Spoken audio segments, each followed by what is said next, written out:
And then we did the Lollipop Guild self-made video where it was the, all about the Buckaroos and their group, and it was the self-serving over the top narration about how great they are.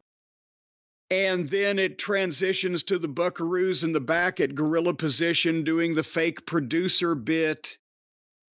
And we've talked about how small time it looks, and it is.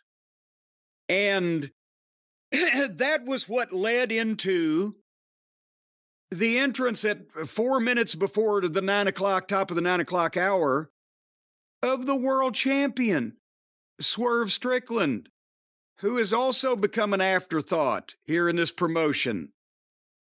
He came out with it without Nana, Prince Nana, his manager. We'll probably see why in a minute. Maybe Nana said, after you fucking buried me so bad last week, why would I even walk out there?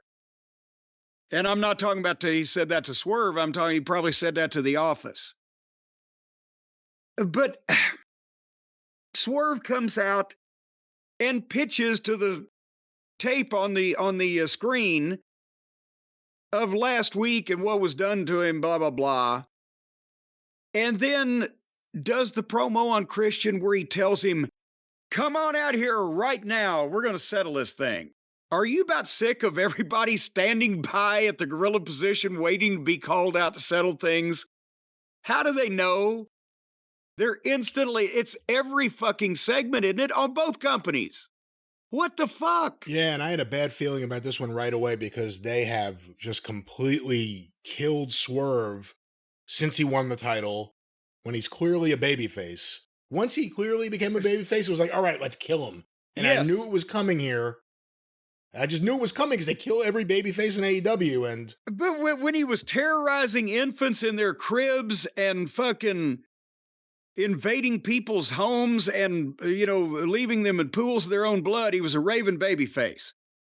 So now that he's the world champion, he gets that shit kicked out of him. He gets left laying on his fucking face, broke, busted, disgusted, dicked by the dangle dong of destiny every time you see him.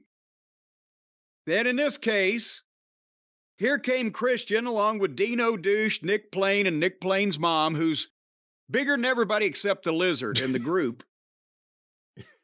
And can I stop you real quick? Yes, please. My favorite person in this whole thing, and you and I will disagree on this, Nick Wayne. He looks so punchable, and he's so good as, like, I don't know if it's really him or not, but just, he's got the shitty facial hair. He just looks like a punk kid hanging out with the wrong crowd. He's the only one in all of this I buy. Well, it depends on the price. I'm not paying retail. If I buy him, they're going to have to give me a wholesale deal. But Christian, remember we were loving his heel promos. And as himself, with this bunch of ragtag nitwits behind him, but also he made a rare mistake here because Christian's a smart guy, but to try to get heat, he knocked the hockey team, whoever the fucking hockey team there are. And then when he was doing the promo on Swerve, the world champion, they were still offended about the hockey team and they were chanting, let's go Oilers. That's what let's go Oilers over most of the promo about the world champion. Because they don't care about these people. They care about the goddamn hockey team. So then they said they were going to rip out Swerve's gold teeth. And I'm thinking, holy shit.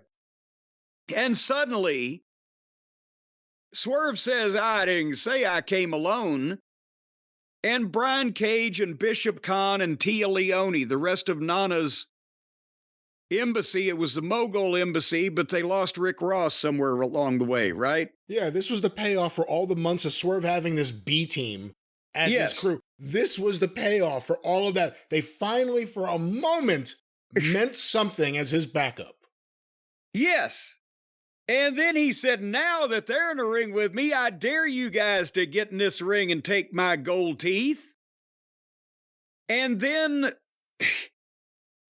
what happened here was apparently several things at the same time. Swerve said his cue line, "I dare you to take my gold teeth, but you can't." And Swerve's guys apparently missed their cue because Christian was standing there mute because he wasn't supposed to do anything yet. And then Swerve's guys suddenly jump him from behind while the camera is on Christian standing there watching him, and the camera misses the Swerve's group turning on him. And then Swerve's friends rip his clothes off and powerbomb him. And the referees get in and they chuck them out, shit can them.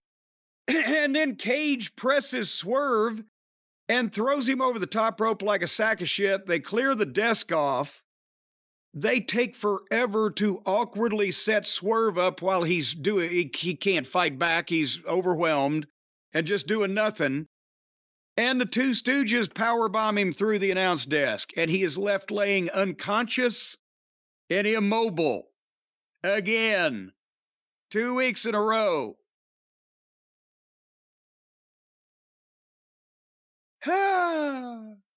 He's the world champion.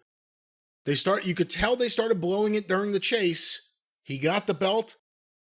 Does he feel like the top star in the company? Does he feel like a world champion? Does he feel like a babyface you should care about?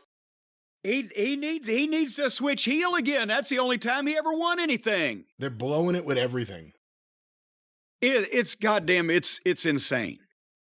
And can you imagine if Hulk Hogan had won the WWF title and had this follow-up for 2 weeks on television in 1984? And guys who won the title used to be presented as a big deal, even if they weren't going to wrestle. It was talked about. Videos were shown, promos were shown. Other guys talked about it.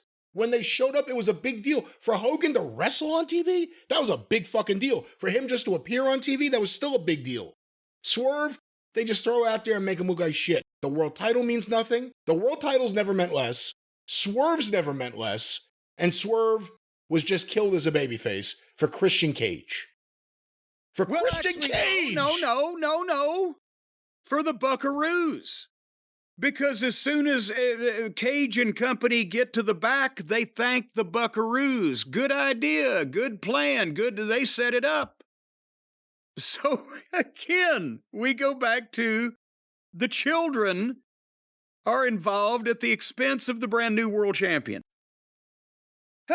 And then we got a shot of the announcer standing in front of the garbage of the wrecked announce desk, which was kind of apropos at this point in the program, wasn't it? Yeah.